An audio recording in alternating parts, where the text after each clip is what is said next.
त्या मृगजळाचा दृष्टांत प्रसिद्ध आहे. मृगजळाकडे पाहण्याची दृष्टी तिघांची आहे. पहिली हरणाची. हरणाला मृगजळ सत्य वाटतं आणि असं सांगतात, मी अजून पाहिलं नाही पण संत वाङ्मयामध्ये सर्वत्र लिहिले म्हणजे खरं आहे. आमच्या एका मित्राने विचारलं परीस आहे का? म्हणलं आहे. काय? माऊलींनी लिहिलंय तर आहे. तुमच्या आमची बुद्धी किती, आपली उडी किती, ती बेडकी काय फुगून बैल होते काय? आपली क्षमता फार मर्यादित आहे. एक लक्षात घ्या, संत वचनावर विश्वास नसेल तर परमार्थ करू नये. विठोबा रखुमाई, विठोबा रखुमाई, विठोबा रखुमाई. परमार्थ संतुलित पाहिजे.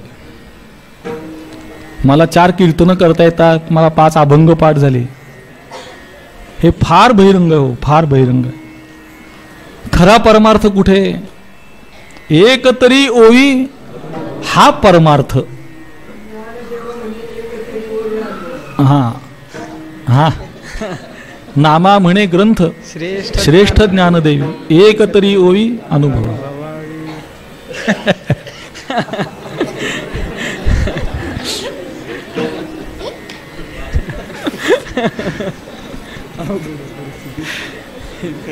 तुम्हाला एक सांगतो बरं, संत वाङ्मयाला कधीही छेडछाड करून, पाठ नाही ना, पाठ नाही म्हणावं, सोडून द्या.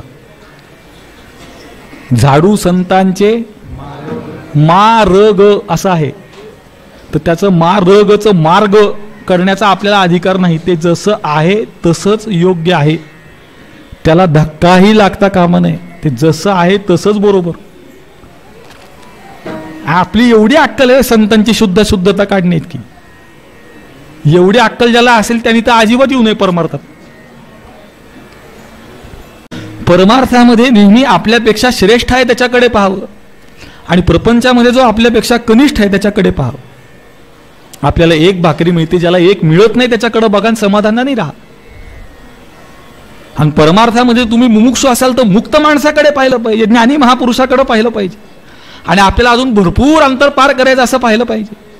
आपण कुणाच्या दारात आहे? आपण सामान्य गोष्ट नाही महाराज, आयऱ्या गैऱ्याच्या दारात नाही आपण. मी माधुकरी जेव्हा मागितली तेव्हा माऊलींसमोर झोळी पसरली आणि स्वामी नृसिंह सरस्वतींसमोर झोळी पसरली. आपल्या झोळीत दान टाकण्याचं सामर्थ्य त्यांच्याकडे, आयरे गैरे काय दान टाकतायत? असं आहे, त्यांच्या दानानं झोळी फाटते आपली, लक्षात ठेवा. इतकं प्रचंड दान आहे. साक्षात स्वरूपभूत ज्ञानाची अभिव्यक्ती आहे. याच्यापेक्षा काय मोठं असलं आपलं भाग्य आहे. आपल्याला कळत नाही कारण आपण जवळ आहे ना. मी सांगतोय मागणं, लोक कोणाकडे काय मागतील काय सांगता येत नाही. एकदा ब्रह्मलीन रंगनाथ महाराज परभणीकर गुरुजी देवाच्या दर्शनाला निघाले. तर दारामध्ये दुकानं असतात. प्रत्येक दुकानदार त्यांना विचारायचा काय घेणार, काय घेणार, काय घेणार. ते म्हणले जीव घेतो, देतो का? त्यातला गर्भित अर्थ हा आहे, तुझी जीव दशा घेतो मी, तुझी द्यायची तयारी का? मी तुला सांगतो तू देह नाहीस, तू ब्रह्म आहेस, तुझी ऐकायची तयारी का? मी देह आहे ही भ्रांती किती पक्की आपली. अहो ठेच लागली तर माणूस रडत बसतो. मराठीत एक म्हण आहे परखड, जरी झाला संन्यासी मध्यान्नीला तोंडवाशी. सगळ्यांना नाही बरं लागू आहे, काही फार मोठे अपवाद आहेत त्याला. म्हणजे संन्यास घेणारे सगळेच तसे असतात असं समजू नका. असो, लोक काय मागतील कोणाकडं काही सांगता येत नाही. भगवंताकडे लोक काय मागतात, माझा बंगला होऊ दे, गाडी होऊ दे, पैसा मिळू दे. या सगळ्या गोष्टी अशात आपल्या मनगटावर अवलंबून आहेत. आपल्या मनगटात जर शक्ती असेल तर आपण बंगला बांधू शकतो, गाडी घेऊ शकतो, सगळं करू शकतो. त्याला देवाची काय गरज आहे? देवाला मागायचं तर असं मागितलं पाहिजे, मला अधिकार दे, मला ज्ञान दे, मला सद्गुरूंची भेट होऊ दे, मला मुक्त होऊ दे. जे आपल्या हातात नाही ते मागितलं पाहिजे. जे आपल्या हातात आहे, किंबहुना मी एका मर्यादेच्या खाली उतरून बोलू शकत नाही, पण आपल्याला सांगतो, मर्यादेत राहून सांगतो, पैसा कोणीही मिळवू शकतो. कोणीही म्हणजे कोणीही. आता कोणीचा जो विस्तार आहे तो बाहेर करीन मी, इथं नाही करणार. त्याच्यात पुरुषार्थ नाही, लक्षात घ्या. यद्यपि धर्म अर्थ काम मोक्ष असे 4 पुरुषार्थ जरी सांगितले असले तरी खरा पुरुषार्थ मोक्षच आहे.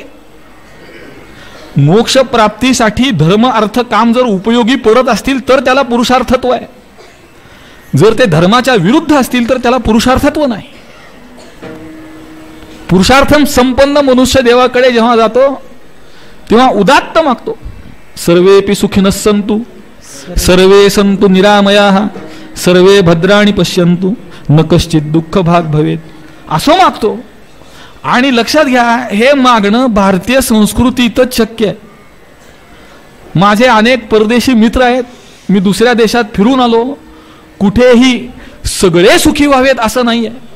माझ्या जातीचा सुखी व्हावा किंवा माझ्या धर्माचा सुखी व्हावा, माझ्या देशाचा सुखी व्हावा, सर्व सुखी व्हावेत, सर्व जीव सुखी व्हावेत, इतका व्यापक दृष्टिकोन कुठल्याही संस्कृतीत नाही, तो आपल्या संस्कृती. म्हणून जेव्हा मोठी लोक मागतात तेव्हा मोठं मागतात. एकदा एका माणसाने गुरुवर्य महाराजांना कीर्तन झाल्यावर विचारलं, तुम्हाला काय देऊ? ते म्हटले, मी मागितल्यावर तू दिलंस तर मागतो. म्हणले, मागा, देतो म्हणला.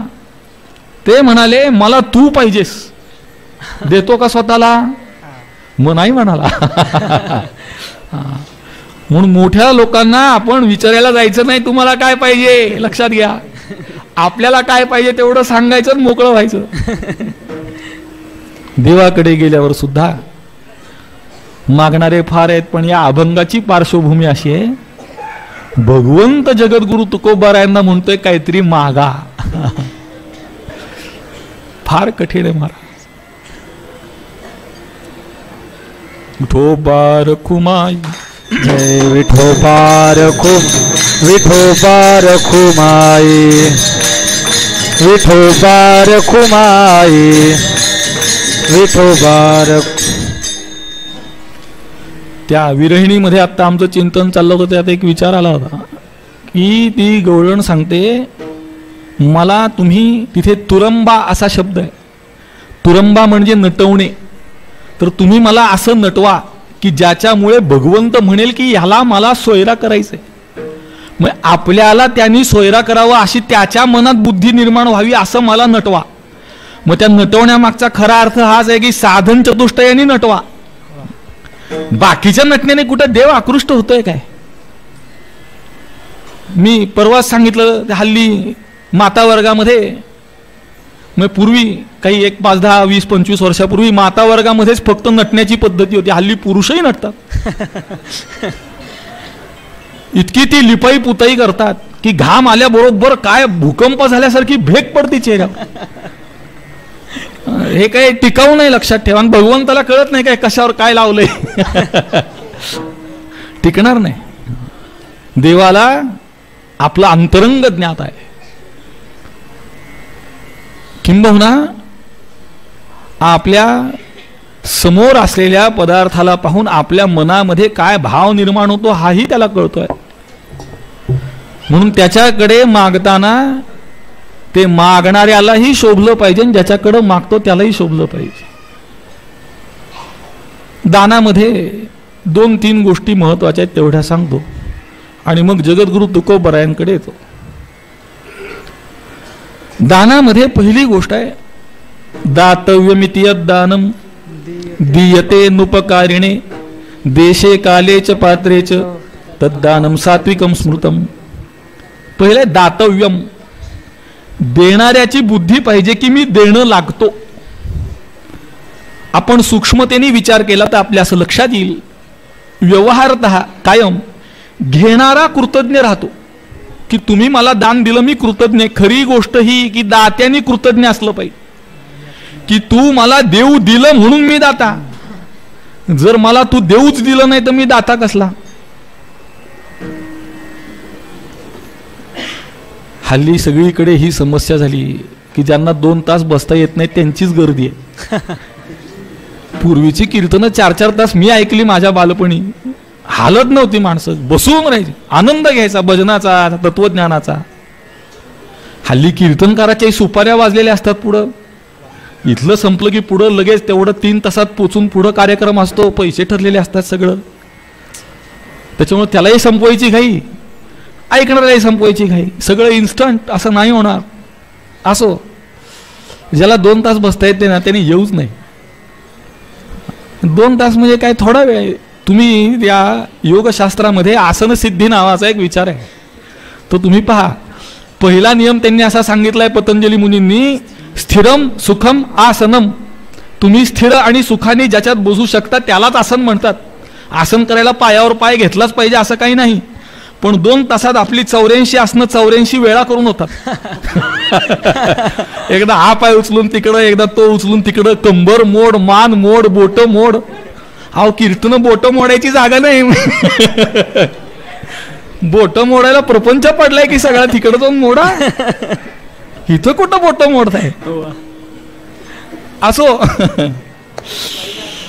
भगवंत जगद्गुरु तुकोबाऱ्यांना जेव्हा म्हणतो ना, तेव्हा भगवंत खरं तर जगद्गुरु तुकोबाऱ्या जरी मागणारे असले तरी त्याच्या पूर्वीचा मागणारा भगवंत आहे. भगवंत मागतो मग जगद्गुरु मागतायत. म्हणून दातव्य, मी देणं लागतो. अरे अरे,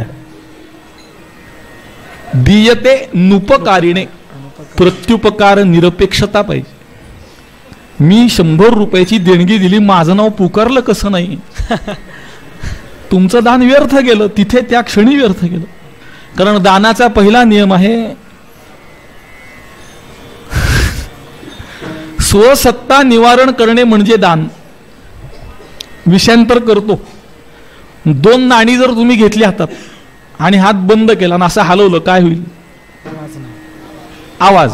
तसं 2 स्त्रिया एकत्र आल्या की आवाज होतोच. त्याला पर्यायच नाही. स्वसत्ता निवारण करणं म्हणजे दान. माणूस एखाद्या धर्मशाळेला देणगी देतो. देणगी दिल्यावर कशासाठी देतो? खोली बांधायला देतो. आणि ती खोली बांधल्यानंतर तिथे एक फरशी लावतात. त्या फरशीवर लिहितात की यांनी इतके रुपये दान दिले, त्याच्यातून ही खोली बांधली. मग ज्यांनी दान दिलं तो जेव्हा वारीला येतो तेव्हा आपल्या पोरांना सांगतो, हे बघ ही खोली आपण बांधली, मी दिले पैसे. मग तो मरतो. मग त्याची पोरं त्याच्या पोराला सांगतात ही आमच्या वडिलांनी बांधली. तेही मरतात. त्यांचे पुढं त्यांच्या पोरांना सांगतात ही आमच्या आजोबांनी बांधली. मग 3-3 पिढ्या सत्ता सुटत नाही त्या दानावरची. तर दान कधी व्हायचं? ते दान दिल्याबरोबर सुटलं पाहिजे. दानाचं महात्म्य विस्मृतीमध्ये आहे. जर त्याचं स्मरण राहील तर दानाची किंमत 0 आहे. दानामध्ये अनेक प्रकार. रक्तदान, देहदान, नेत्रदान, अभयदान. क्रांतिसिंह नाना पाटील त्यांचा एक सत्कार झाला आणि त्या सत्कारामध्ये त्यांना एक ताम्रपट दिला गेला. त्या सत्काराला उत्तर देताना ते असं म्हणतात की माझ्या मागे जेव्हा इंग्रजांचे सैनिक लागले होते अशा वेळी एका स्त्रीनं मला आश्रय दिला, अभय दिलं. आणि तिचा जीव जाऊ शकेल अशी अवस्था असताना सुद्धा तिने माझा पत्ता सांगितला नाही. म्हणून मी आज जिवंत आहे. म्हणून मला मिळालेला सन्मान मी तिला समर्पित करतो. कारण तिने मला अभयदान दिलं. म्हणून अभयदान आहे, स्मरणदान आहे. बाप उपेगी वस्तू शब्दू स्मरणदानी प्रसिद्धू. अमूर्ताचा विशदू आरिसा नोहे. स्मरणाचं दान आहे. हनुमंतराय जेव्हा उड्डाण करायला निघाले त्याच्या पूर्वी जांबुवंत महाराजांनी काय काम केलं? स्मरण करून दिलं फक्त. आपले सद्गुरू संत काय करतात? आपल्याला स्मरण करून देतात. नित्य प्राप्ताची प्राप्ती, नित्य निवृत्ताची निवृत्ती. तर नित्य प्राप्ताची प्राप्ती म्हणजे स्मरण. त्याचं कारण विस्मृती म्हणजे वस्तू हरवणं नव्हे, पण विस्मृती वस्तू हरवण्यापेक्षा कमी सुद्धा नव्हे. आम्हाला 5वीच्या पुस्तकामध्ये मामाजी की ऐनक नावाची एक कविता. ते मामाजी आपल्या डोक्यावर चष्मा ठेवतात आणि घरभर शोधतात आणि शेवटी डोक्यावर सापडतो. मग ते सापडल्यावर काय म्हणतात? सापडला. सापडायला हरवला पाहिजे की नाही? पण हरवला नाही तरी सापडला असा व्यवहार झाला. कारण मध्यंतरीच्या काळात असलेली विस्मृती ही हरवण्याच्याच योग्यतेची. एका बाईनी नथ केली. स्त्रियांना अलंकार करण्यापेक्षा पूर्वीच्या गोष्टी बरं सगळ्या ह्या आता नाही राहिलं. आता मुलगा आहे का मुलगी तेच कळायचे वांदे. आताचा तो विषय नाही. पूर्वीच्या काळात नथ केली तर स्त्रीची अपेक्षा अशी असते की मला पाहण्यापेक्षा आधी माझा दागिना बघावा. मग ती नथ घेऊन मिरवत होती सगळीकडे आणि मग त्या स्वयंपाकात कुठं काही पडेल म्हणून ती नथ काढून तिने आपल्या मंगळसूत्रात अडकवली आणि विसरली. एक याचक आला. तो म्हणाला तुम्ही फार अस्वस्थ दिसता, काय झालं? म्हटली माझी नथ हरवली. तो म्हणाला मी शोधून देतो, काय द्याल? ती म्हणली काय म्हणशील ते देईन, मला पोटभर जेवण द्या. म्हणलं देईन. म्हणली जा. म्हणला आरसा घेऊन या. आरसा आणला आणि तो असा धरला आणि तो म्हणला आता तुम्ही वरपासून खालपर्यंत स्वतःला बघा. मग ती बघत बघत बघत निघाली तर इथे ती मंगळसूत्रात नथ अडकवलेली दिसली. दिसल्याबरोबर ती म्हणते नथ सापडली. आता प्रश्न तोच आहे, सापडण्यासाठी हरवली पाहिजे. हरवली नव्हती पण विस्मृतीत गेली, मग ती हरवण्याच्याच योग्यतेची आहे. तसं मी ब्रह्म आहे, मी आत्मा आहे, हे काही बाहेरून आणून दिलेलं नाहीये. आपण आहोतच की. उलट असं आहे चिंतनामुळे आपण नसलेला देह झालो पण असलेला आत्मरूप विसरून गेलो.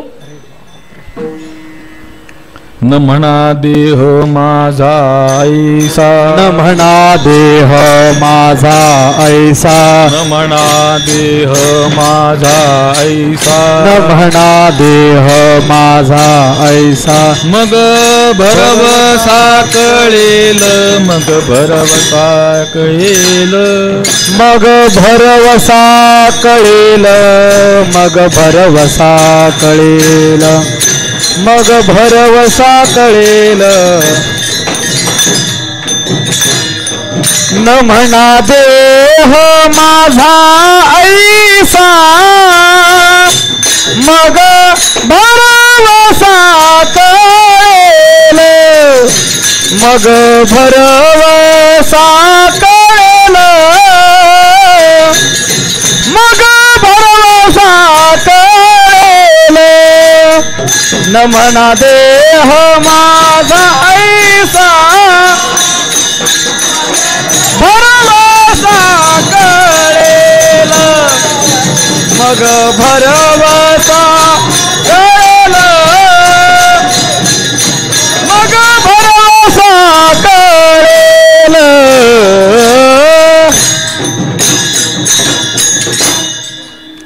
सांप्रदायिक चाली ऐकल्या की मला अनेक महात्म्यांची आठवण होते. काय आमचे ब्रह्मलीन कोकणे बुवा असतील किंवा अगदी अलीकडच्या काळात ज्यांची माझी संगती घडली माझ्या महत् भाग्याने असे ब्रह्मलीन आमचे बोधे बाबा असतील, ब्रह्मलीन भोसरीकर माऊली असतील. काय भजन चालायचं तुम्हाला सांगतो. आबा बाबा बाबा अगदी म्हणजे नाचत जाऊ त्याच्या गावारे खेळ्या सुख देईल विसावारे, नाचत जाऊ त्याच्या गावारे खेळ्या सुख देईल विसावारे, नाचत जाऊ त्याच्या गावारे खेळ्या सुख देईल विसावारे, नाचत जाऊ त्याच्या गावारे खेळ्या सुख देईल विसावारे. पुढे गेले ते निधाई झाले वाणीतील त्याची सीमा रे, पुढे गेले ते निधाई झाले वाणीतील त्यांची सीमा रे, पुढे गेले ते निधाई झाले वाणीतील त्याची सीमा रे, पुढे गेले ते निधाई झाले वाणीतील त्यांची सीमा रे. नाचत जाऊ त्याच्या गावारे खेळ्या सुख देईल विसावारे, नाचत जाऊ त्याच्या गावारे खेळ्या सुख देईल विसावारे, नाचत जाऊ त्याच्या गावारे खेळ्या सुख देईल विसावारे, नाचत जाऊ त्याच्या गावारे खेळ्या सुख देईल विसावारे.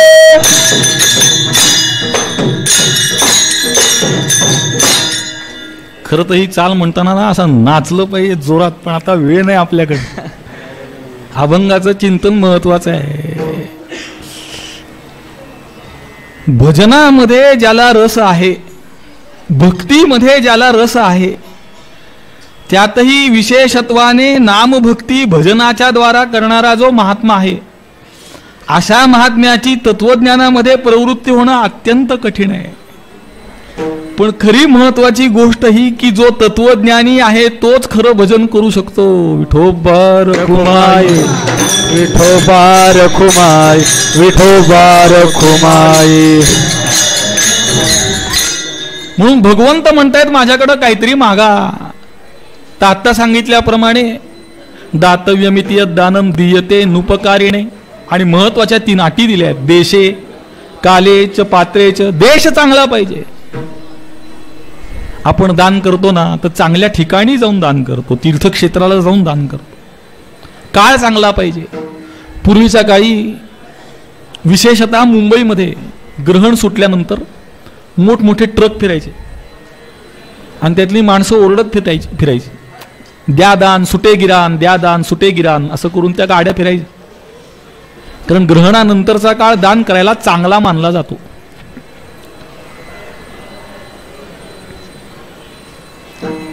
जे मी मगाशी सांगितलंच आपल्याला, मुहूर्त शुभाशुभता ज्याला मान्य नाही त्यांनी या वाट्याला येऊच नाही ना. जे मानतात त्यांच्यासाठीच हे आहे, जे मानत नाहीत त्यांच्यासाठी हे नाहीच आहे. भगवंत सांगतायत श्रद्धावान लभते ज्ञानम तत्पर संयतेंद्रिय ज्ञानम लब्ध्वा पराम शांतीम अचिरेणा. श्रद्धावान त्यालाच प्रवेश आहे, दुसऱ्याने यायचं नाही. म्हणून देशे काले आणि सगळ्यात महत्वाचं पात्रेच. ज्याला दान द्यायचंय ते पात्र चांगलं पाहिजे. मी एकदा गुरुवर्य महाराजांना ही शंका विचारली, सत्पात्र कुणाला म्हणायचं? तर पहिलं उत्तर असं आहे, जो कधीही कुणाकडे काही मागत नाही तो सत्पात्र आहे. मग आता जो कुणाकडे कधी मागत नाही त्याला द्यायची आपल्याला बुद्धी व्हायची कशी? तर त्यांनी दिलेलं उत्तर आपल्याला सांगतो, मी कोरून ठेवलंय, आपल्याला शक्य झालं आपणही कोरून ठेवा. येणारा पैसा जर सन्मार्गाने आला असेल तर बरोबर बुद्धी होते. जर तो सन्मार्गाने आला नसेल तर होत नाही. पुण्याचे धन जाय त्याच रीतीने ज्याची जशी वासना, पापाचे धन जाय त्याच रीतीने ज्याची जशी वासना. पुण्याचं धन त्याच मार्गाला जातं, पापाचं धन त्याच मार्गाला जातं. व्यवहारामध्ये तुम्ही सूक्ष्मतेने विचार करा, तुम्हाला याचे उदाहरणं सापडतील.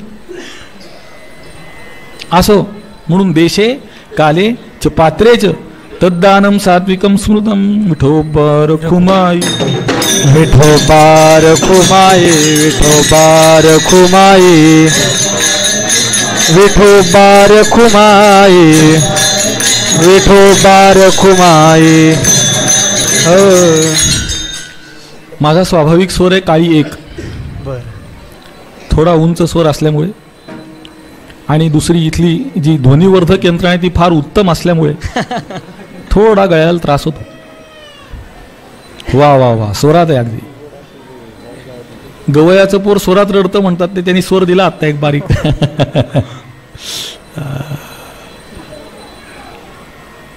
मी कालही सांगितलं, इथे आमचं चिंतन चालू होतं, ते प्रवचन चालू असताना मध्येच एक जण घोरायला लागले. त्यांना म्हटलं झोपा, घोरू नका. दुसऱ्याची झोपमोड होती.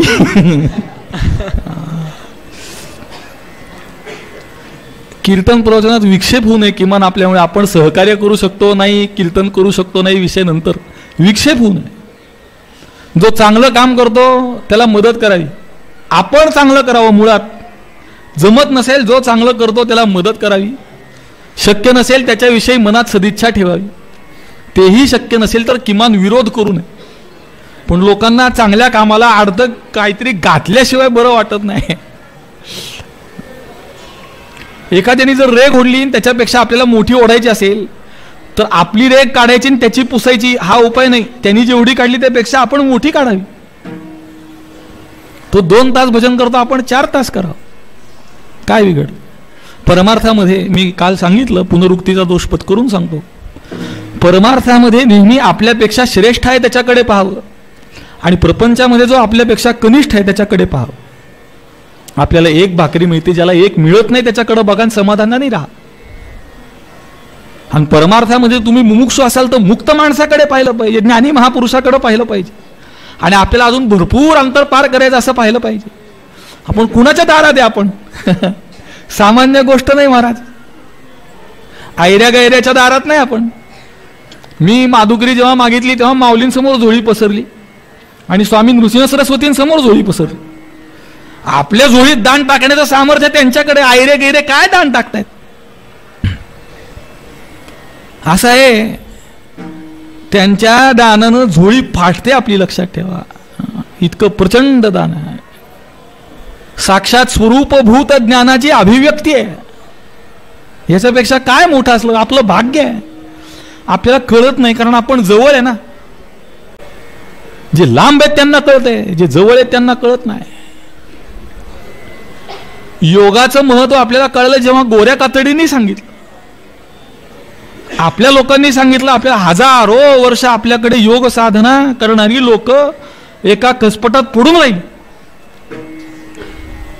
आता योगाचं महत्व लोकांना कळतं. योगाचा अजून लोकांना परिचय नाही. योगामध्ये अष्टांग योग आहे. यम, नियम, आसन, प्राणायाम, प्रत्याहार, धारणा, ध्यान आणि समाधी. आणि त्या प्रत्येक अंगाचं विस्तृत विवेचन आहे. त्यातली यम, नियम, आसन, प्राणायाम इथपर्यंत. थोडं पुढे प्रत्याहारातलं किंचित अंग हे बहिरंग आहे, आणि धारणा, ध्यान, समाधी हे अंतरंग आहे. अंतरंग साधन हा खरा योग. मी काल विचारलं, आज आपल्याला विचारतो, आपण वेगळे आहात म्हणून विचारतो. गंध लावणं महत्वाचं का गंध दिसणं महत्वाचं? लावणं महत्वाचं आहे. माळ घालणं महत्वाचं का माळ दिसणं महत्वाचं? माळ घालणं महत्वाचं. त्या माळेशी गंधाशी तुमचं इमान आहे का हे महत्वाचं आहे. मोठं गंध लावून पाप करण्यापेक्षा एखाद्याला गंध नाही दिसलं तर काही बिघडत नाही, आपण लावलं पाहिजे. असो, विस्तार करत गेलो, विषय सोडून जर गाडी. एकदा काय झालं, शिक्षकांनी विद्यार्थ्यांना विचारलं, रेल्वे झुकझुक गाडी, शुद्ध मराठीमध्ये अग्निरथ, त्याला दरवाजे का असतात?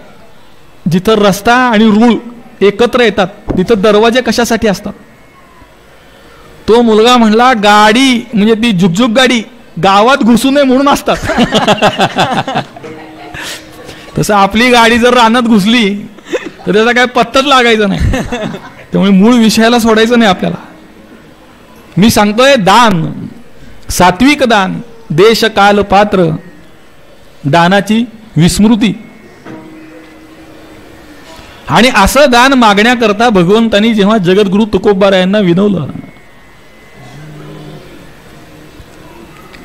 दुसरा एखादा असता तिने काय मागितलं असतं मी जेव्हा विचार करतो. तुम्ही विचार करून पहा की आपल्याला जर भगवंत म्हणेल की तू माग, तर आपण काय मागू शकतो? ज्याला इहलोकाच्या पलीकडे संस्कारच नाही तो ऐहिकच पदार्थ मागतो. पण ऐहिकाच्या पलीकडचा ज्ञात असणारा, संसाराच्या पलीकडचं कळणारा सुद्धा एवढं उंच नाही मागू शकत.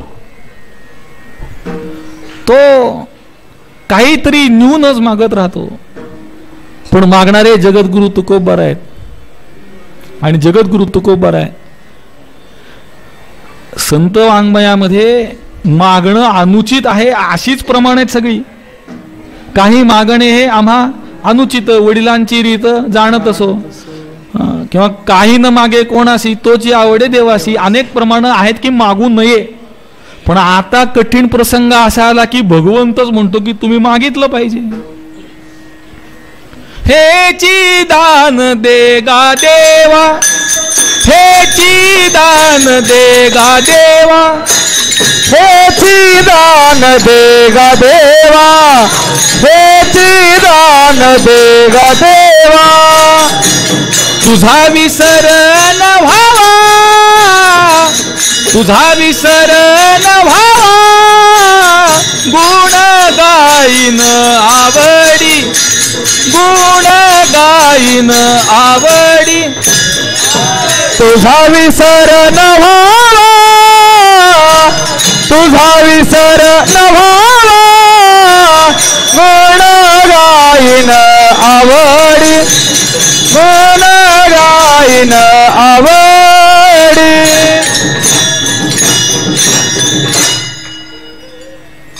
परमार्थाला जे अनेक प्रतिबंध आहेत ना, त्यातला एक घड्याळ हा प्रतिबंध आहे कायम.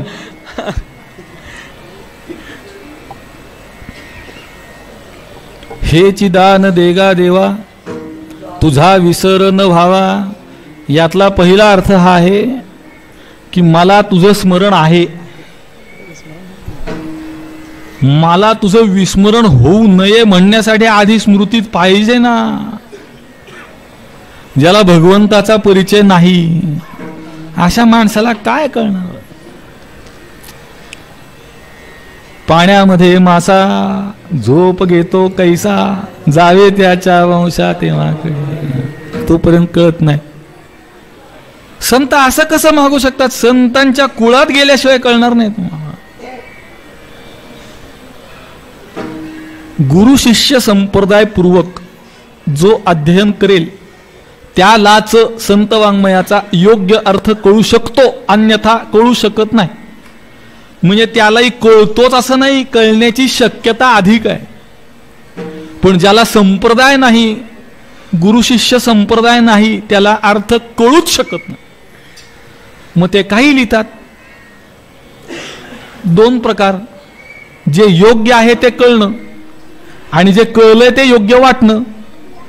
तर योग्य आहे ते कळणं हेच बरोबर, आणि जर नाही कळलं तर नाही कळलं म्हणून सांगितलं पाहिजे. पण घडतं असं की आपल्याला कळतं का कळत नाही हेच कळत नाही, आणि त्याच्यामुळे न कळता सगळं कळलं असं वाटतं, आणि त्याच्या पुढची पायरी जे कळलं ते योग्य वाटतं, आणि मग मनुष्य त्याचा आग्रह धरतो की माझंच बरोबर. 2 अधिक 2 किती? 4. चूक आहे का बरोबर? पण 2 अधिक 2 म्हणजे 4 हे चूक आहे का बरोबर? हे चूक आहे. 3 अधिक 1 किती होतात? 2 गुणिले 2 किती होतात? एकाची 4 वेळा बेरीज केली किती होतात? मग सगळं बरोबर आहे. मग 2 अधिक 2 म्हणजे 4 हे चूक, पण 2 अधिक 2 हेही बरोबर, 3 अधिक 1 हेही बरोबर, हे योग्य आहे. म्हणून योग मार्ग सुद्धा आत्मरूपाकडे जातो, सांख्य मार्ग सुद्धा आत्मरूपाकडे जातो, भक्ती मार्ग सुद्धा आत्मरूपाकडे जातो. फक्त असा आहे की नाम भक्ती कलियुगामध्ये सर्वाधिकार सेव्य आहे. कलियुगी उद्धार हरीच्या नामे. कलियुगामध्ये भगवन नामाच्या उच्चारणाने मोक्ष होतो, म्हणून कलियुगामध्ये हरिनामाचं महात्म्य जास्त आहे. आता एखादा महापुरुष असा आहे जो कलीवर मात करून पुढे जातो, त्याच्याकरता बाकीचे मार्ग आहेत. अधिकार संपन्न ज्याला योग भ्रष्ट म्हणतात, त्याच्यासाठी त्याचा मार्ग वेगळा आहे, त्याच्या अधिकारानुगुण मार्ग वेगळा आहे. असं आहे. अनंत जन्मांची तपश्चर्या लागते तेव्हा भगवंताची प्राप्ती होते. आपण सर्वांनी त्या भगवंताविषयी किती कृतज्ञ असलं पाहिजे याचा विचार करा.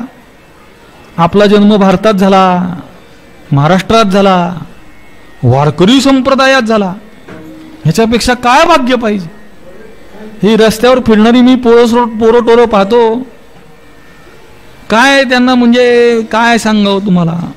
आपण कुठं आहोत ह्याचंही भान नाही आपल्याला. किमान ते भान भगवंतानी दिलं, आपलं महत् भाग्य आहे. याच्या पुढची पायरी हीच आहे की याच जन्मात मुक्त झालं पाहिजे. मग आपला अधिकार काय, आपल्या अधिकारानुगुण साधन काय, ते आपण कसं केलं पाहिजे, कधी केलं पाहिजे वगैरे वगैरे विषय नंतरचा. पण या जन्मात मुक्त झालं पाहिजे. मागील या जन्मा मुक्त झालो ही अवस्था प्राप्त झाली पाहिजे. आता प्रमाण दिलंय तर सांगतो, मागील या जन्म मुक्त झालो तर हा जन्म कसा, अशी शंका आहे. त्याचं उत्तर येणाऱ्याला मागचा म्हणतात, हे कायम लक्षात ठेवा. आपण जेवायला बसलो, एखाद्याला जिलबीच आवडते, मग तो बाकी काही खात नाही, फक्त जिलबीच आणतो. मग कुणी वाढायला आला, पोळी वाढणारा आला, भात वाढणारा आला, तो जिलबीवाला कुठे? मग तो सांगतो मागून येतोय. म्हणून जो येणारा तो मागचा. म्हणून मागील या जन्मा मुक्त झालो म्हणजे आता जन्म नाही, म्हणून जन्माभावरूप मोक्ष, मरणाभावरूप मोक्ष नाही. अरे राहू दे, गुळ एवढा महत्वाचा नाही, राहू दे. त्याला काय झाले, याला इथं छिद्र आहे, मगाशी त्यांनी 2 वेळा गुळ ठेवला, तो आत गेला. तर आता त्याची झाली सगळी सर्कस. मग त्याच्यावर कागद ठेवला, कागदावर गुळ एका बाजूला गेले की त्याचा बॅलन्स चालला. प्रपंचात आणि परमार्थात संतुलन महत्वाचं आहे फार, आणि ते संतुलन काही राहीना तर आता काय करतात. आपलं राहतंय तेवढंच नशीब.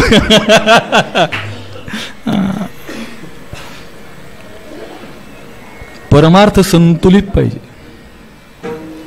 मला 4 कीर्तनं करता येतात, मला 5 अभंग पाठ झाले, हे फार बहिरंग आहे, हो फार बहिरंग आहे. खरा परमार्थ कुठे? एक तरी ओवी हा परमार्थ. हा हा नामा म्हणे ग्रंथ श्रेष्ठ ज्ञानदेवी, एक तरी ओवी अनुभव.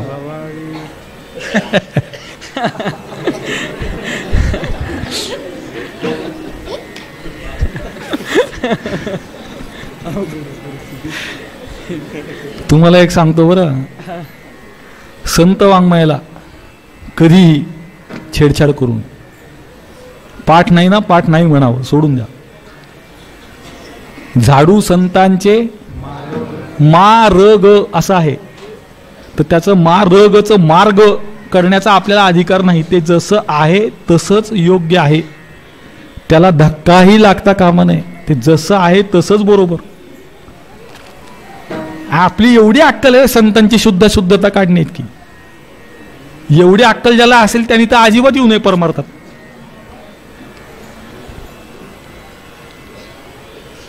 ते वृत्र नावाचा एक राक्षस होता, आणि त्याला ते इंद्राला हरवायचं होतं म्हणून त्यांनी यज्ञ केला, आणि त्या मंत्राचा उच्चार चुकला, अर्थ उलटा झाला.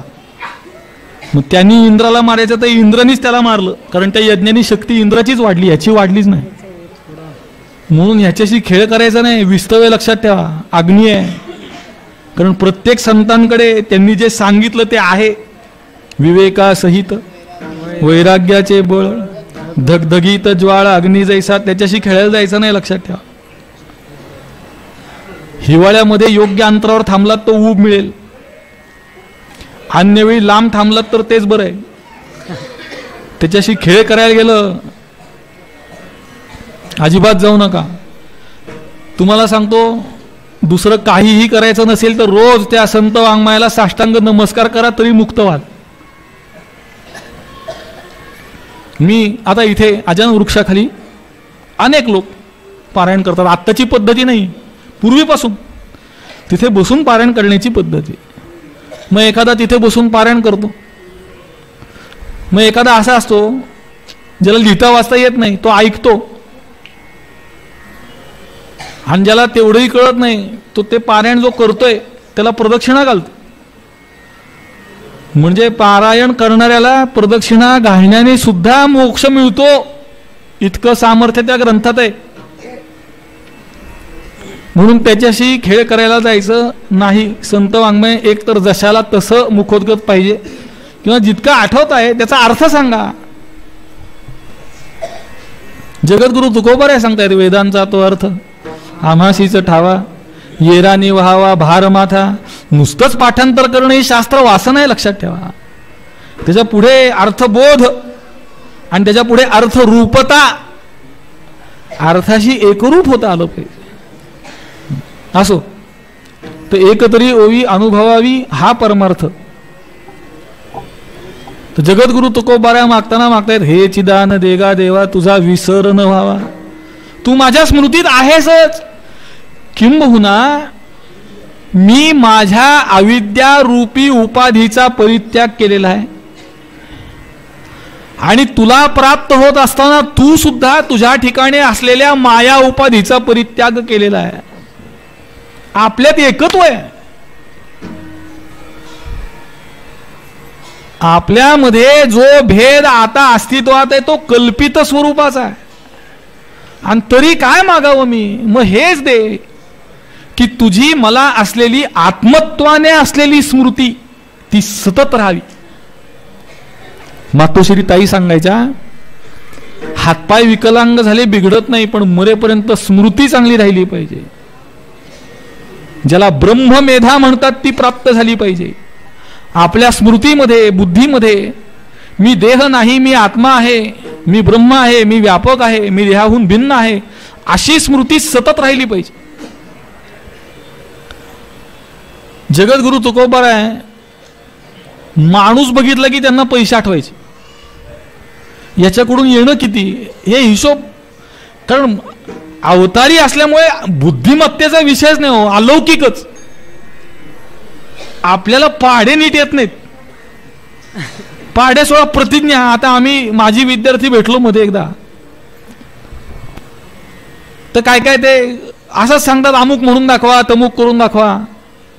तर एक जण म्हणला, भारताची प्रतिज्ञा म्हणा रोजची पुस्तकातली, कोणाला आली नाही.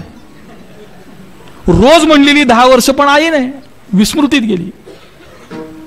तसं जगद्गुरु तुकोबारायांच्या स्मृतीबद्दल, बुद्धीबद्दल आपण काय बोलावं, आपली ती योग्यता नाही. पण चरित्र म्हणून ही गोष्ट आहे की जगद्गुरु तुकोबारायांना माणूस बघितल्यावर पैसा आठवायचा. ते म्हणले हे काही बरोबर नाही. माणूस बघितल्यावर आठवला पाहिजे भगवंत, आणि आठवतोय पैसा. त्यांनी काय केलं, आपल्या सगळ्या हिशोबाच्या वह्या गुंडाळल्या आणि नदीत बुडवल्या. हे जे चित्रपट वगैरे करणार आहेत ना, यांना आकला नाहीत. जगद्गुरु तुकोबारायांच्या धर्मपत्नीचं इतकं इतकं असं काहीतरी विचित्र रंगवतात ना, सब झूट. ती घटना अशी, जेव्हा ते वह्या बुडवायला निघाले, त्यांना आऊसाहेबांनी अडवलं आणि अडवून असं सांगितलं की या वह्या तुम्ही बुडवा, पण यातला अर्धा अधिकार आपल्या बंधूंचा आहे, तो आपण बुडवू शकत नाही, असं त्यांनी सांगितलं. आणि ते जगद्गुरूंनी ऐकलं आणि त्या वह्या बुडवल्या. पुढे जगद्गुरूंचा गाथा जेव्हा बुडवला तेव्हा तो गाथा तरला. तर गुरुवर्य महाराज सांगतात, चरित्र या दृष्टीने, बरं चरित्र म्हणूनच घ्या, कारण खरा त्यांच्या स्वरूपाचा विचार हाच आहे की आम्ही वैकुंठवासी, हाच खरा विचार आहे. पण चरित्र या दृष्टीने तो गाथा तरला कसा, तर वह्या बुडवल्या म्हणून गाथा तरला, हे लक्षात ठेवा. आपल्या वह्या बुडत नाहीत म्हणून गाथा तरत नाही. माणूस दिसला की आपल्याला हिशोबच आठवतो, येणं किती, व्याज किती, हेच आठवतं. मी ह्याला मागच्या महिन्यात 100 रुपये दिले होते, ह्यांनी अजून दिले नाहीत, हेच आठवतं. माणूस दिसल्याबरोबर भगवंत, भूतमात्रा नमूची आवडे, अशी अवस्था निर्माण झाली तर त्याला खरं कळालं. पण सामान्य माणसाची अवस्था अशी होत नाही. म्हणून जगद्गुरु तुकोबाराय सांगतायत, हे चिदान देगा देवा तुझा विसर न व्हावा. अभंगाचा यथामती भावार्थ झालाय असं समजून, कारण झालेला नाही. मी म्हणतो, मी समजा तुम्हाला प्रत्येकाला 500 रुपये दिले, समजा मग माझ्याकडेच नाही, तुम्हाला कुठून देणार मी. तसं अभंगाचा भावार्थ झालेला नाही म्हणून समजायचा. पण एक लक्षात घ्या, आपण जर सतत समजत राहिलो ना तर तसं होतं बरं का. तुम्ही प्रयोग करायचा असला तर करा, जीवाशी खेळ, तुमच्या जबाबदारीवर करायचा तर करा. तुम्ही रोज सकाळी उठल्याबरोबर पहिलं चिंतन असं करा की तुम्ही आजारी आहात. 15 दिवस करा, फक्त 15 दिवस. 16व्या दिवशी नाही उचलून न्यायला लागला तर नाव बदला. चिंतनाचा परिणाम आहे. तुका म्हणे आई जीवे नुरेची वेगळी, चिंतनाचं सामर्थ्य आहे. मग मी आत्मा आहे, मी आत्मा आहे, मी आत्मा आहे, मी देह नाही, मी देह नाही, असं चिंतन करण्याऐवजी मी देह आहे, मी देह आहे, मी देह आहे, देह संबंधी पदार्थ माझे आहेत, माझे आहेत, माझे आहेत, असं जर सतत समजत राहिलो, चिंतन करत राहिलो, तर देहाच्या द्वारा केलेल्या कर्माचं फळ आत्मरूपापर्यंत जाणारच. आत्मरूपापर्यंत जाणार म्हणजे आपल्याला ते भोगावं लागणार, त्याशिवाय मोक्ष नाही. म्हणून अभंगाचा भावार्थ झाला असं समजून संप्रदायपूर्वक भजन करू. ज्यांना देवानी चांगलं तोंड हात वगैरे दिलंय निरोगी, त्यांनी भजनामध्ये सक्रिय सहभागी व्हा. ज्यांना देवानी ते दिलेलं नाही त्यांच्याविषयी कुठलीही तक्रार नाही. संप्रदायपूर्वक भजन. विठोबा रखुमाई रखुमाई, विठोबा रखुमाई, जय जय विठोबा रखुमाई, विठोबा रखुमाई. जय जय विठोबा रखुमाई विठोबा रखुमाई विठोबा रखुमाई विठोबा रखुमाई विठोबा रखुमाई विठोबा रखुमाई विठोबा रखुमाई विठोबा रखुमाई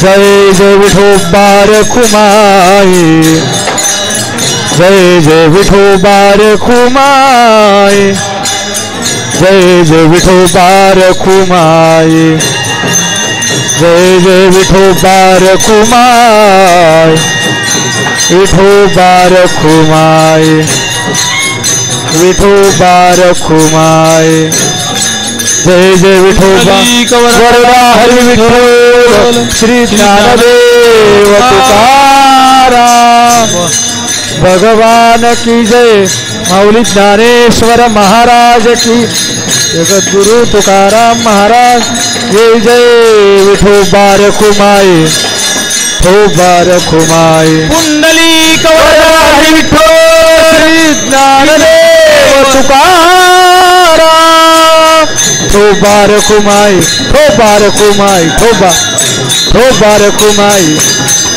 विठोबा विठोबा विठोबा विठोबा विठोबा विठोबा विठोबा विठोबा विठोबा विठोबा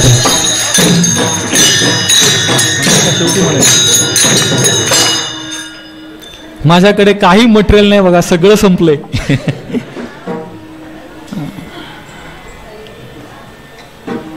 माझ्या बुद्धीत वाणीत जे काही बाहेर येते ना, माझ्या परंपरेचं आहे, माझ्या सद्गुरूंचं आहे. माझं स्वतःचं शून्य मोठा भोपळा आहे मी. पण अशा भोपळ्याकडून वदवून घ्यायचं सामर्थ्य त्या सद्गुरूंचं आहे. त्या सद्गुरूंनी मस्तकावर हात ठेवला की दगड बोलतो, रेडा बोलतो, भिंत चालते. आपण तर माणूस आहे. सद्गुरूची कृपा असेल तर सगळं घडतं. पण ती सद्गुरू शरणागती पाहिजे बरं. असं काय झालं, एक राजा होता, त्याला शिकायची होती किमया. किमया किमया म्हणजे सोनं करण्याची एक विद्या, सोनं तयार करण्याची. तर तो सगळीकडे शोधत होता की मला ही किमया कोण शिकवेल. तर त्याच्या प्रधानाने सांगितलं एक साधू आहे, त्या साधूला ही किमया येते. मग आता साधूकडे कसं जावं. तनु मनु जीवे चरणाशी लागावे आणि अगर्वता करावे दास्यस. असं त्यांच्याकडे गेलं पाहिजे. पण हा तसा गेला नाही. सैन्य घेऊन गेला, धरून आणलं. मला शिकवा अशी आज्ञा केली. गुरुला विनंती करतात, आज्ञा केली. आज्ञा केल्यावर ते म्हणला मला येतच नाही, मी कुठून शिकू. तो प्रधानाला म्हणला अरे साधू म्हणतो मला येत नाही, येते मला माहिती म्हणला. असं तुरुंगात टाका म्हण. तुरुंगात डांबलं. राजाला तर किमया शिकायची होती, शिकणार कशी. त्या प्रधानाने सांगितलं महाराज हा साधू अशी शिकवणार नाही, तुम्ही असं करा आता वेषांतर करा आणि वेषांतर करून त्या साधूची सेवा करायला जा तिथं. गेला सेवा करायला. मग साधू जसा साधूचा प्रभाव असतो तसा साधूचा एक स्वभाव असतो. तर ते होते रागीट. बहुतांश वेळा जिथे जिथे ज्ञान असतं तिथे तिथे त्याची अभिव्यक्त आग्नेयकरण ज्ञान हा. मग तो ज्ञान अग्निरूप ज्ञान जिथे राहतं तिथे सगळं आजूबाजूला थोडं गरमच राहतं. त्यामुळे ते क्रोध होता थोडा. मग ते काहीतरी चूक झाली की त्यांनी पायातली खडावा काढून हाणली. कुणाला? राजाला, जो वेश बदलून गेला. पण तो सेवा करत राहिला, मार सहन केला. गोष्टीत गोष्ट सांगतो.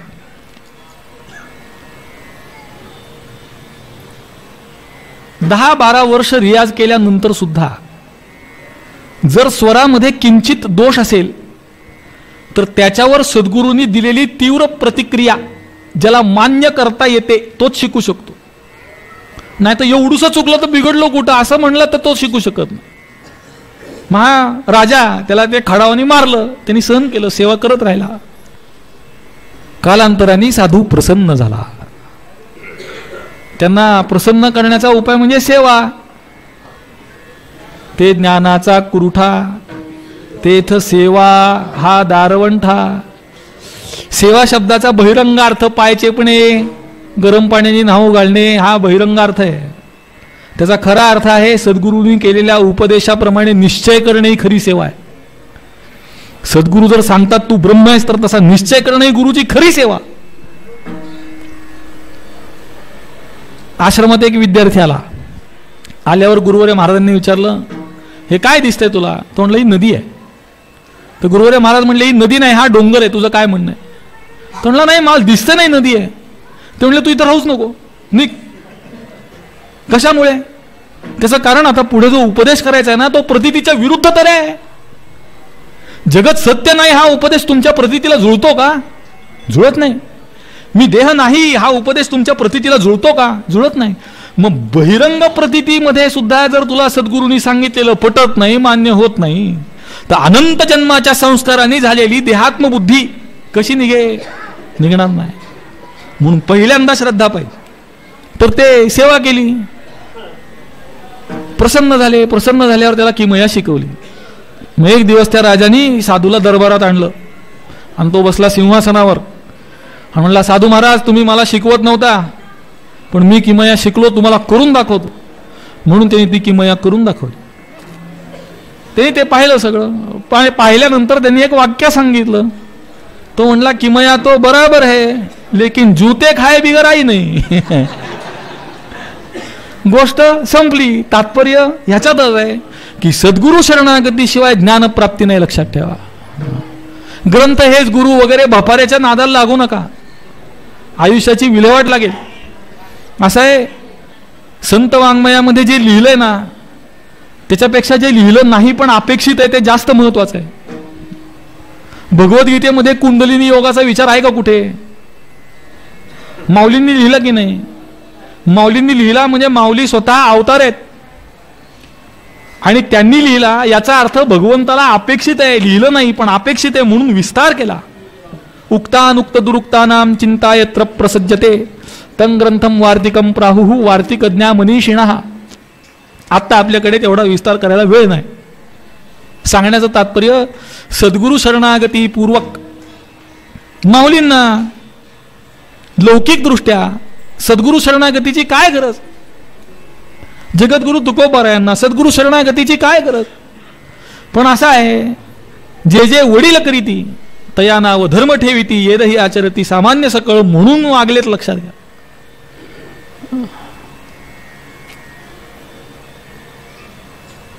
माऊलींनी जर भगवंताला सांगितलं असतं तू इथं ये, मी येत नाही, काय झालं असतं? आला असता. आपण समाधीच्या प्रसंगातलं सगळं वर्णन पहा. स्वतः भगवंत हात धरायला उभे आहेत, आले ना, मग आधी पण आलेच असते. पण माऊलींनी काय सांगितलं? माझे जीवीची आवडी पंढरपुरा नेईन गुढी. त्याचं कारण पुढची लोक आपल्याकडं पाहणार आहेत, त्यांच्या समोर आदर्श. आहो, माऊलीला कळवळा आपलाय म्हणून आहे. बुडत हे जन न देखवे डोळा येतो कळवळा म्हणून. असो, तर हे चिदान देगा देवा तुझा विसर न व्हावा, आणि मी काय करीन गुण गाईन आवडी हेची माझी सर्व जोडी. हे भगवंता तुझ्या गुणांचं मी गान करीन. त्या लवकुशांनी जसं भगवंताच्या प्रभू श्रीरामाच्या चरित्राचं गान केलं, आणि ते गान कसं आहे?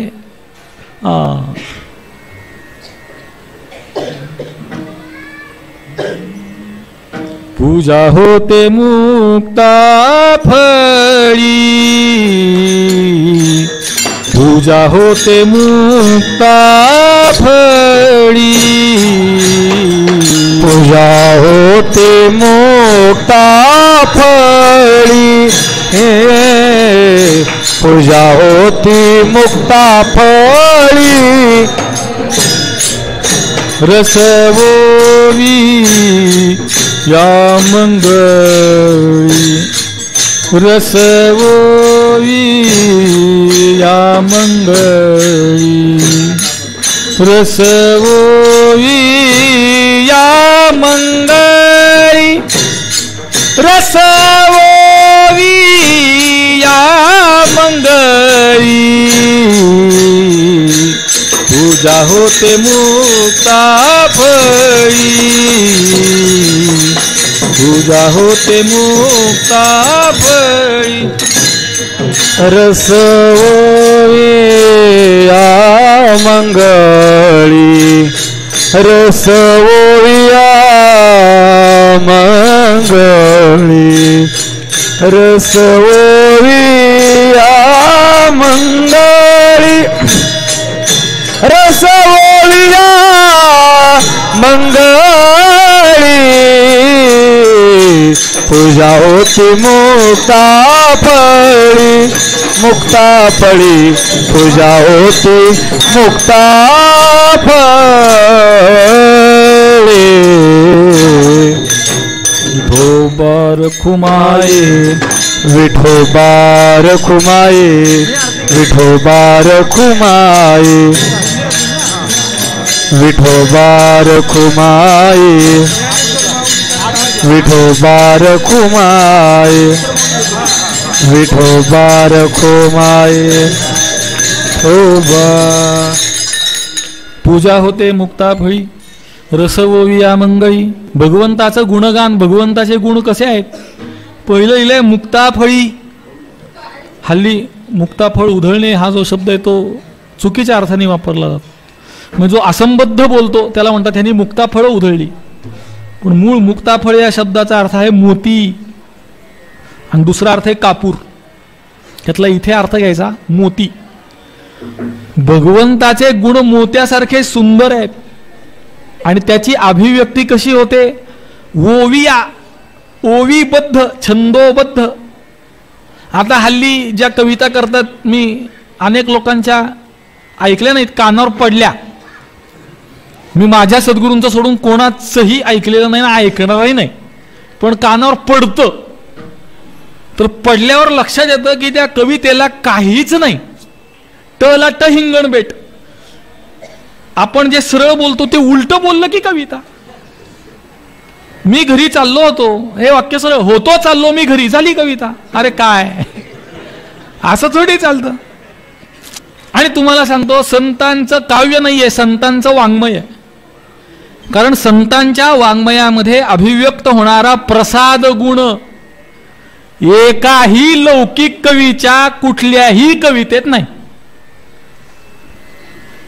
अहो, संत वाङ्मयाचं जो चिंतन करतो तो संत वाङ्मयामध्ये सांगितलेल्या अवस्थेला प्राप्त होतो. ह्या असल्या टलट हिंगणबेट कवितांनी कोण कुठं जातंय काय? उलट आहे ती अस्वस्थता अजून वाढते, लक्षात ठेवा. असो, म्हणून रस ओविया. आणि तिसरं लिहिलंय मंगळी. ओंकारश्चाथ शब्दश्च द्वावेतौ ब्रह्मणः पुरा कंठम भित्वा विनिर्यातौ तस्मात् मांगलिका उभो. ओंकार, अथ हे जे शब्द आहेत, आपण ब्रह्मसूत्राची सुरुवात पाहिली तर अथा तो ब्रह्मजिज्ञासा किंवा अथा तो धर्मजिज्ञासा, अथ योगानुशासनम. सगळीकडे अथ किंवा माऊलींची सुरुवात पहा, ओम नमोजी आद्या. कारण हे मांगलिक शब्द आहेत. मांगलिक यासाठी आहेत कारण ते ब्रह्मदेवाच्या मुखातून अभिव्यक्त झालेले पहिले शब्द आहेत. हा भाग 1. आणि भाग क्रमांक 2, भगवंताचा कोणताही गुण हा मांगलिकच आहे. आपण विष्णू सहस्रनाम म्हणतो, त्याच्यात भगवंताची 1000 नाव आहेत. पण भगवंताची 1000च नाव आहेत का? हजारो नाव आहेत. म्हणून सहस्र याचा अर्थ हजारो असा करायचा. किंबहुना अनंत रूपे अनंत वेशे देखिले म्या त्यासी. अनंत रूपे अनंत वेशे देखिले म्या त्यासी.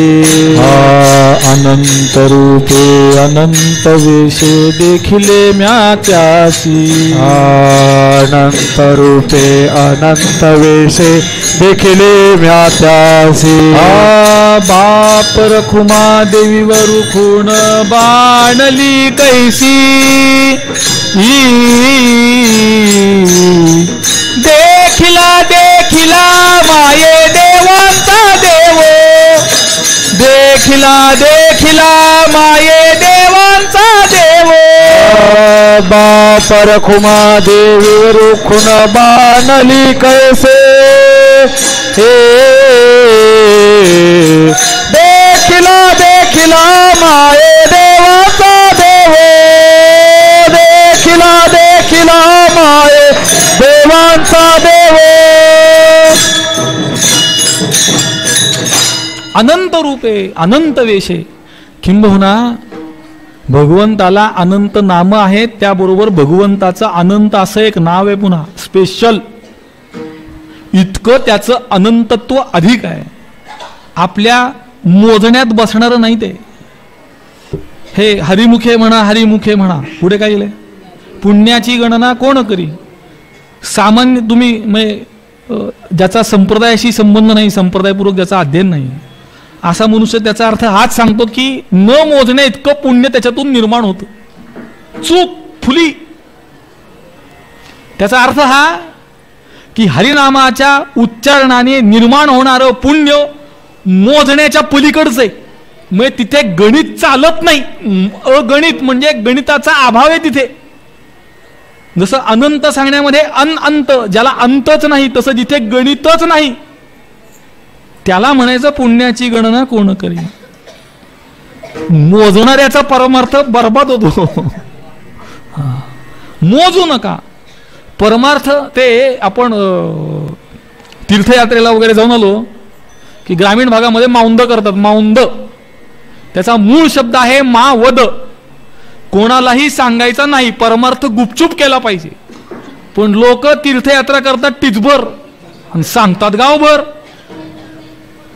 पंगत दिली तर पंगत दिली काय तू काय उपकार केले का पंगत दिली तुझं कर्तव्य आहे नसेल द्यायची देऊ नको तू दिलं नाही तर काय उपाशी राहतो काय वारकरी हाड अजिबात नाही गैरसमज आहे अहो देणारा भगवंत आहे असं आहे तुम्हाला सांगतो गंमत लोक नैवेद्य दाखवतात हा देव म्हणतो का तुम्हाला मला नैवेद्य दाखव म्हणून आपण दाखवतो मग ते मी एका आमच्या सहयोग्याला असं म्हटलं अरे बस बाळा बस यायचंच नव्हतं तू खरं आला चुकून बस आता राहू दे आता कर सण शासनाच्या वतीने मी माफी मागतो काय करता कठीण आहे तर नैवेद्य दाखवण्यामागची खरी भावना ही देवानी जर उद्या खरंच खायला सुरुवात केली बरं तुमचा नैवेद्य त्याचं ताट आणि तुम्ही स्वतः सगळ्या सकट खाल्लं तरी त्याचं पोट भरत नाही अहो पोट काय पोटाचा कोपरा भरत नाही नैवेद्य का नैवेद्य यासाठी दाखवायचा की हे भगवंता तुझ्या कृपेमुळं माझ्या पोटात हे 4 घास चाललेत तुझी कृपा दृष्टी राहू दे या अन्नावर या अन्नामध्ये दोष राहू देऊ नकोस माझ्या मनामध्ये हे अन्न ग्रहण केल्यानंतर सद्भावना निर्माण होऊ दे माझं अंतःकरण शुद्ध पवित्र होऊ दे आणि माझं भाग्य आहे की तुझी त्याच्यावर कृपा दृष्टी आहे म्हणून मी माझ्या अन्नाला सेवन करण्यापूर्वी त्याच्यावर तुझी कृपा दृष्टी व्हावी म्हणून नैवेद्य आपण नैवेद्य दाखवतो काय देवावर उपकार करतो काय हा कर्तव्य आहे ते तसं दिलेल्या गोष्टीचा अभिमान निर्माण होऊ नये कधी एक वेळ देऊ नका पण दिलेल्याचा अभिमान नको म्हणून गुण कसे आहेत भगवंताचे मोत्यासारखे आहेत आणि मंगल आहेत आणि त्याचं मी आवडीने गान करीन म्हणून गुण गाईन आवडी हेची माझी सर्व जोडी पुढे नलगे मुक्ती धनसंपदा किंवा नलगे मुक्ती आणि संपदा दोन्ही पाठ आहेत पण त्यातला एक सूक्ष्म भाग आहे तेवढा सांगतो पुढे जातो वेळ आपली होत आली 1-2-3 मिनिटं आहेत आपल्याकडे अभंग अर्धवट सोडायचा नाही म्हणून भरभर पुढे जाऊ नलगे मुक्ती आणि संपदा म्हणण्यामध्ये आणि नलगे मुक्ती धनसंपदा म्हणण्यामध्ये फरक काय फरक आहे संपत्तीमध्ये 2 प्रकार एक संपत्ती जी जड आहे आणि एक संपत्ती जी चेतन आहे तर चेतन आणि जड दोन्ही संपत्तीचा अंतर्भाव व्हायचा असेल तर धनसंपदा असं म्हटलं पाहिजे आणि जर फक्त जडच पाहिजे असेल तर नलगे मुक्ती आणि संपदा मग काय रे संत संग देई सदा संतांचे संगती मनोमार्ग गती हा कळावा श्रीपती येणे पंथे. संत संगतीमध्ये भगवंत कळतो, नाम प्राप्त होतो.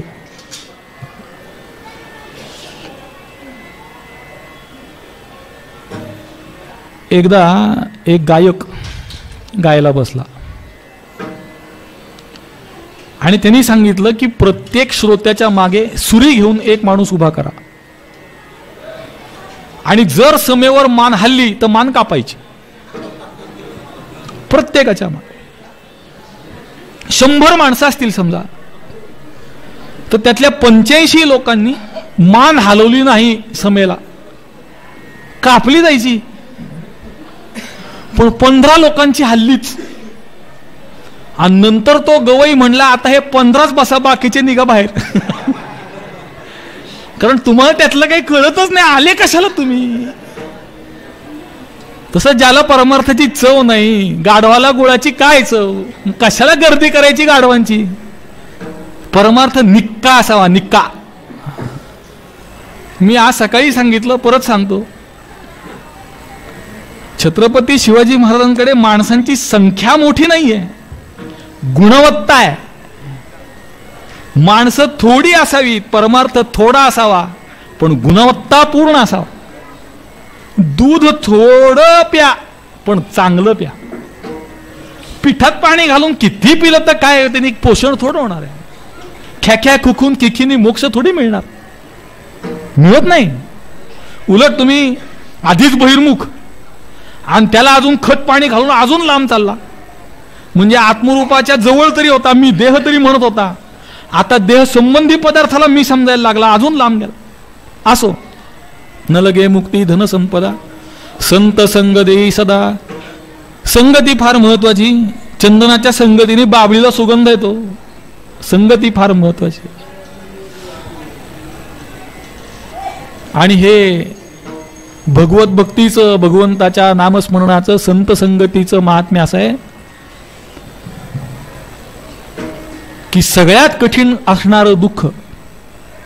तुका म्हणे गर्भवासी, तुका म्हणे गर्भवासी, तुका म्हणे गर्भवासी, तुका म्हणे गर्भवासी. सुखे घालावे आम्हासी, सुखे घालावे आम्हासी, गुण गाईन आवडी, गुण गाईन आवडी. सुखे घालावे आम्हासी, सुखे घालावे आम्हासी, गुण गाईन आवडी, गुण गाईन आवडी. खरं तर मला आता जन्म नको, मला पुन्हा संसार नको असं म्हटलं पाहिजे, पण तुझ्या भक्तीचं हे महात्म्य आहे की तो गर्भवास सुद्धा अनेक वेळा आम्ही आनंदाने सहन करू, फक्त तुझं आम्हाला नाव घेता आलं पाहिजे. ते नाव घेण्याची आपल्याला बुद्धी व्हावी आणि या जन्मामध्ये मोक्ष मिळावा अशी माऊलीकडे प्रार्थना करायची. झालेल्या सेवेमध्ये जे योग्य आहे, शास्त्र संवादी आहे, ते माझ्या परंपरेचं आहे, गुरुवर्य महाराजांचं आहे. आणि जर काही शास्त्र विसंवादी असेल, मी माऊली समोर बोलतोय, त्यामुळं मी प्रत्येक क्षणाला हा विचार करतो की आपल्या मुखातून काही चुकीचं बाहेर पडू नये. मी नेहमी सांगतो, 1-2 मिनिट फक्त घेतो. आपल्या संसदेमध्ये, विधानसभेमध्ये जर कुणी अद्वा तद्वा बोललं तर तो शब्द कामकाजातून काढला जातो. कामकाजातून काढणे म्हणजे स्वातंत्र्यापासून आजपर्यंत संसदेत जेवढी भाषणं झाली सगळी छापील स्वरूपात उपलब्ध आहेत. त्या छापण्यामधून ते वगळलं जातं, म्हणून ते कामकाजातून काढलं जातं. आणि त्या शब्दाला नाव दिलंय असंसदीय शब्द, अनपार्लमेंटरी वर्ड्स.